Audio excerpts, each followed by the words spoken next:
Hi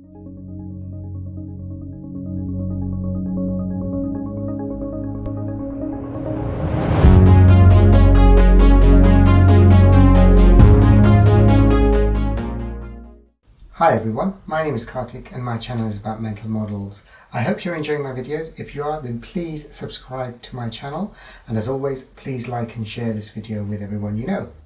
In this video, I'm going to be talking about the incentives mental model. Incentives are anything that encourages or motivates someone to do something. Incentives usually take the form of a reward. As an example, if you pay someone, say, £50 to do some work for you, then this is an incentive.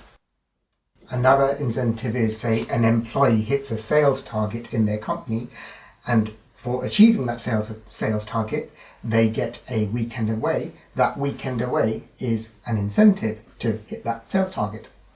Incentives can also be framed as avoiding a punishment. An example could be a parent telling their child that they will get 1 scoop of ice cream instead of the usual 3. 1 scoop of ice cream instead of sort of the usual, say, 3 scoops.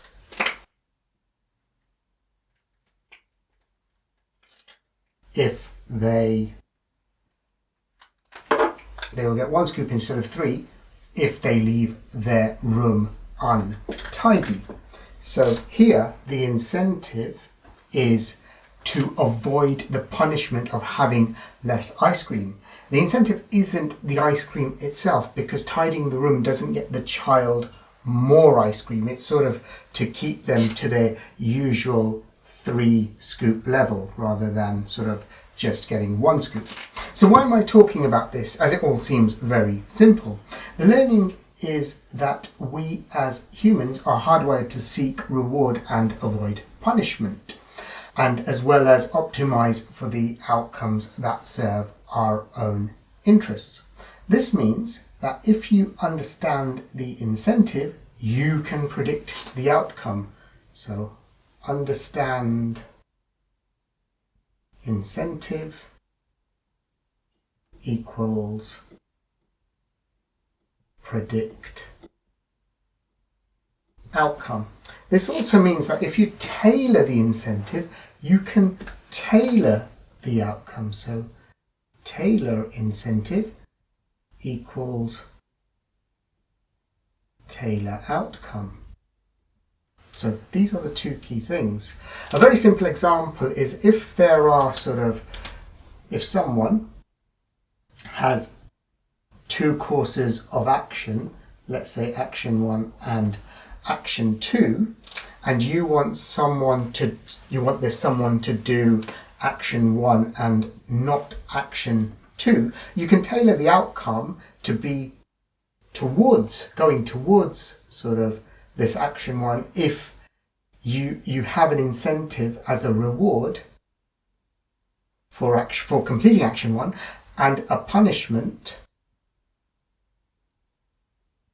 or lack of reward for taking or doing action 2. And then in this way you're tailoring the incentive, and so there is a greater chance that the person will go towards action 1 because they will be motivated by the incentive, which is the reward, as well as avoiding the punishment. Now this is an oversimplified example, but the learning is very powerful.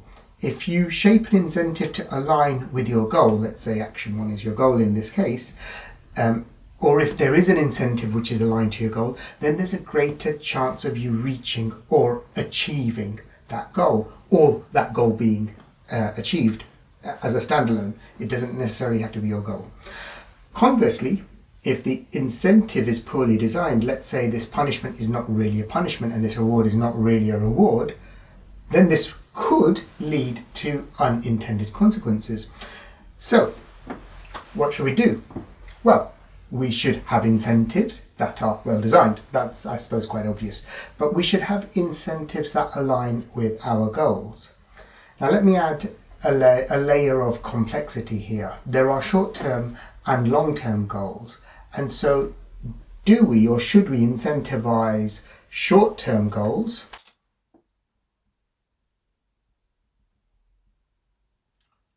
over the, so let's take greater than, over the long-term ones?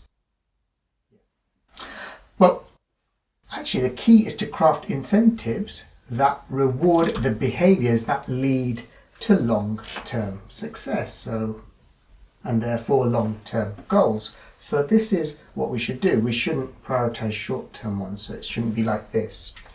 Let me sort of make that a bit more darker. Yeah, it shouldn't be like that. We should prioritize the long-term goals. I say this because usually short-term and long-term goals differ. Another example, I want my channel, my YouTube channel here, to thrive and grow, which is a long-term thing. But today, I might not feel like I want to work on my script or plan my video, which is a short-term thing. It's short-term thinking. So what is happening here is that I'm making a choice to maximize my satisfaction today, which could, if I continue like this, lead to less reward further down the line.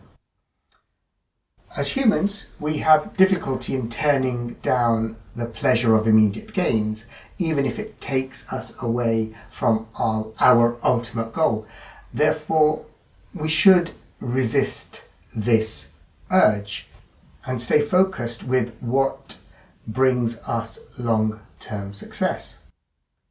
And so these are the things we should take away from this video and mental model. Remember, if your incentives align with your goals or outcomes, then you unlock the power of your own potential. And that's all for this video, and there you have it, the incentives mental model. I hope you liked this video. If you did, then please check out my earlier videos flashing on screen now. I'm sure you will like them too, and I will see you in the next video with another mental model. Thank you for watching. Bye bye.